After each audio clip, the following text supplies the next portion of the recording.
Here we have D squared jeans in for redoing the hems and tapering. Gentleman bought these brand new, and the shop he had them altered at. I won't name any names because that's not really fair, but you can imagine who sells D squared jeans are an expensive shop, and they did them in-house, and look at the finish. Oh my god, that is disgraceful. Look at the state of that. The stitching is very, very close together. It's nowhere near the same gap it should be.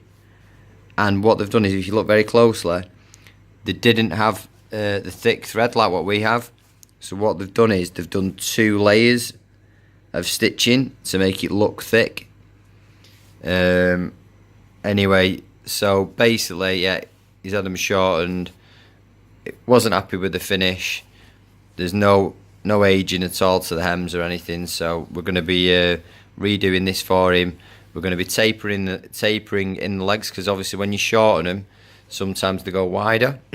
So basically, when they're new, when they're a few inches longer, they were probably about 6.5, maybe 6 inches at the hem, and because he's shortened them quite a bit, they're now nearly 7 inches edge to edge there.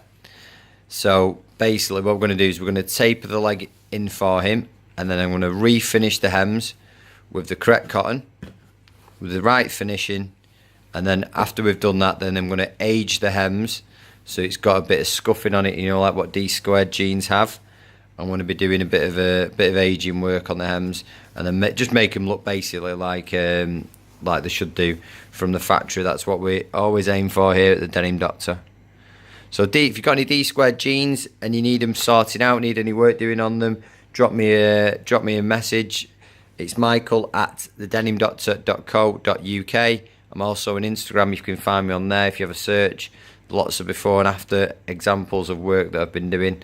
So thanks for watching. Hope you found it informative, guys. So if you are getting your D squared jeans done, don't necessarily think that the shop where you're buying them from will do a good job.